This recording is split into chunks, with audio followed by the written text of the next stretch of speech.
Okay, here we go, continuing with assignment 7, our colored spot illustration.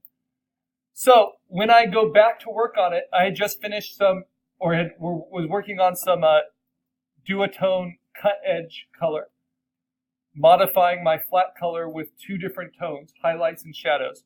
So I'm going to open up my Photoshop file, and you can see that it's all in layers. It's built up. We'll start from the bottom up, right? It's built up on a white background. I've added a gray background. I first did flat colors. And these are called flatting colors because they're really kind of crazy and each shape is very distinct, so easy to select later. I replaced those with my chosen flat colors. And then I split those flat colors up into highlights and shadows. And that's what gives me duotone. Now my duotone colors are what are called cut edge because there's a clean separation between the highlight and the shadow. And you'll notice that neither the highlight or the shadow are the same as the original flat local color. And that's because if Charlie Brown, who's just flat colored, looks kind of like this, right?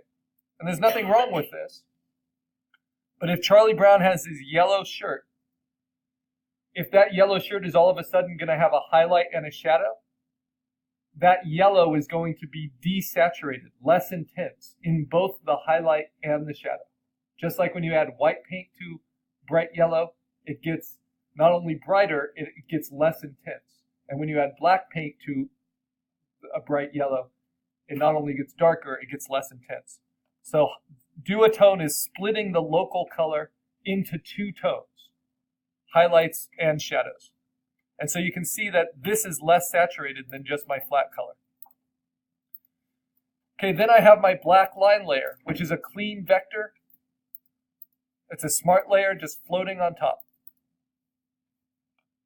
Now, I'm designing my duotone shadows by basically cutting away. You can use a hard-edged eraser for this, for cut edge, or I actually like to use the lasso. It really feels like cutting. And just deleting right from your highlights. And you can even create some interesting shapes that way. And because we're just doing it from duplicates of our flat color, we never need to worry about going outside of the lines.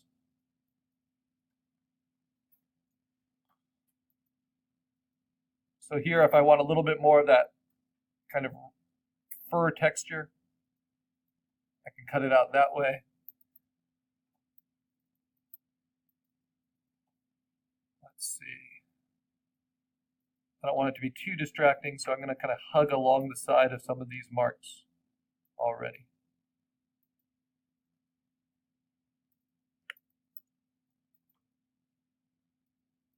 And of course, I could just use a hard-edged eraser as well. And then I'll talk about soft-edge duotone. Usually you do one or the other. But with soft-edge duotone, I would just use a soft-edged eraser.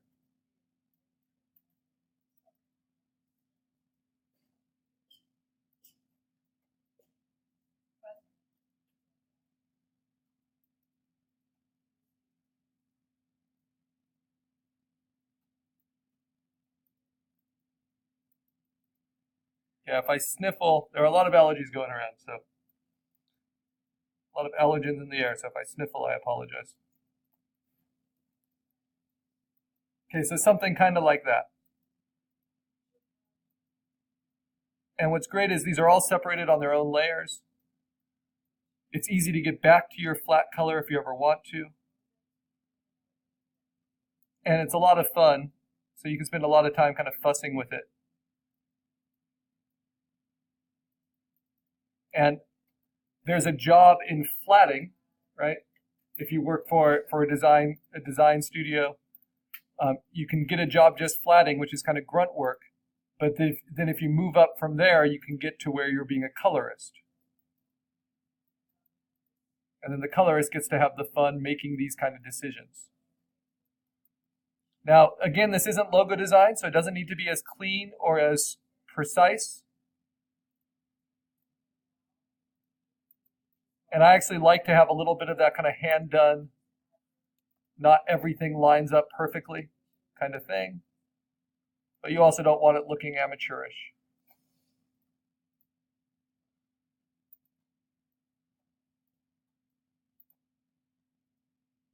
And so sometimes if you've overshot a line, like I'm fine with that, but I could always just use the paintbrush, and I have it on a hardness setting of 100 because I'm doing cut edge, and I could always paint back my highlight color if I need to in certain places, or hit little highlights. You know, you have ultimate control. And I'm just holding down Option to select between my shadow color and my highlight color. But it's best to actually erase away your shadows.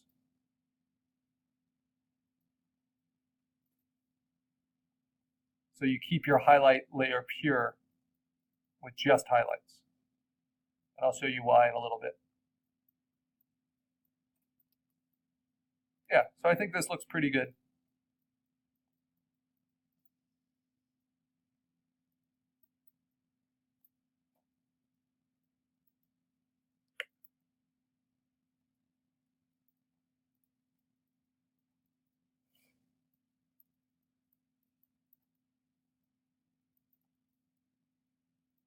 And again, for cut edge, it's really nice just to use the lasso and delete is something we're familiar with, but it feels very much like just cutting the shape out. Shepard Fairey, who's the designer that did the Obama Hope poster, he does a process very much like this, but he just does it with Xerox copies and an X-Acto knife. And he cuts out where he wants the shadows to be for his silk screens. So even though we're using digital tools here, this does not need to be a digital practice. This predates digital, the idea of cutting shadows. So I can pretend this lasso tool is an X-Acto knife, and when I delete, I just remove that paper.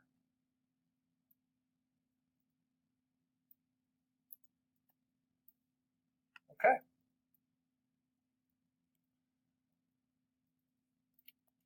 So the only thing I haven't duotoned is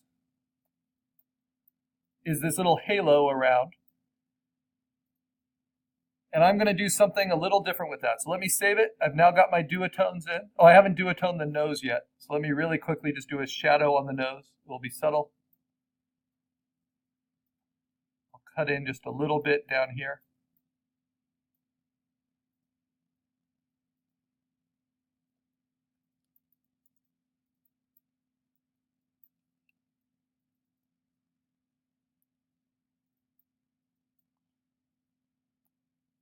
And then maybe use my brush and paint it back in with the highlight in a few places.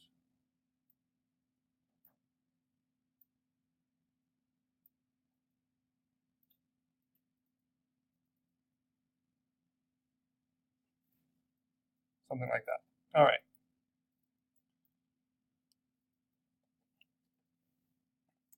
Now I'm going to lock my duotone highlight. And actually, just to make it really clear to you when you're looking at this, this is duotone cut edge highlight. Lock it. This is duotone cut edge shadows. Keep it locked.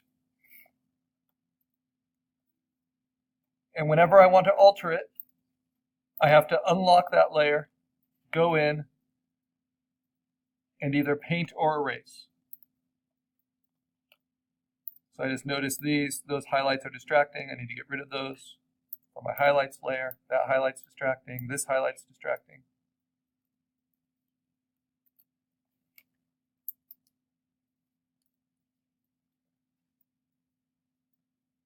And so on. Maybe make it a little bit more jagged. So you can work on these things endlessly. But when you're ready for the next step, let's say I'm happy with this. The only thing I haven't duotoned is this halo. It's just all highlight right now. But I'll show you something else with it later. Now I need to look how it looks on different backgrounds. So I've got duotone color. That's flat color. You want to be happier with it with each stage. And I like this better. And I like it better on black. I like it better on gray. But it's got a problem on black. And that's that I can't see the outside edge, right? And it looks sloppy. It looks like it's painted on velvet instead of being a clean graphic. So I need to add an offset.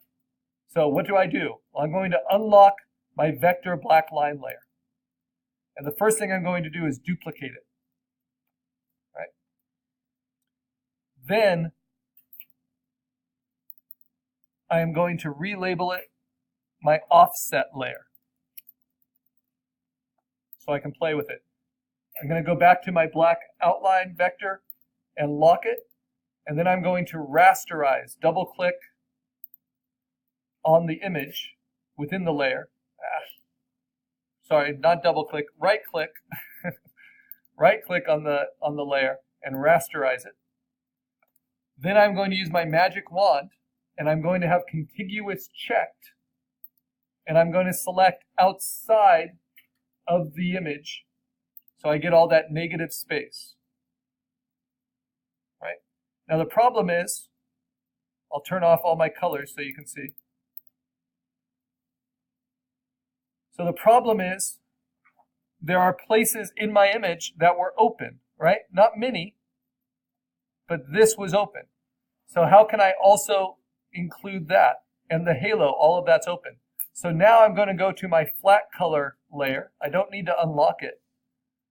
But I keep my magic wand, and I'm going to use Option with the magic wand to deselect certain areas of my flat color. So then I deselect that, and I deselect this. And now I should have, it depends how many kind of overflows you have. But if I turn off the flat color, and I even turn off all my offset, I should have a clean shape. You know, just a perfect contour of my design. Then I go to my offset layer, turn it back on. I say select inverse, and then I'm going to say edit fill with black. Right? And then I can deselect, Command D. Now if I turn off my black background, this is what I get. I get a perfect silhouette of my image. And that's the best way I know, instead of just taking your flat color, duplicating it, making it really dark. This is the best way I know that you get a perfect cutout silhouette. Now what can I do with that? Well, obviously, I don't want that on top of all my other layers, right? Instead, I want it behind my flat color. And I want it behind my black line layer and behind my duotone layers. But what I can do with it is I can use it to create an offset outline.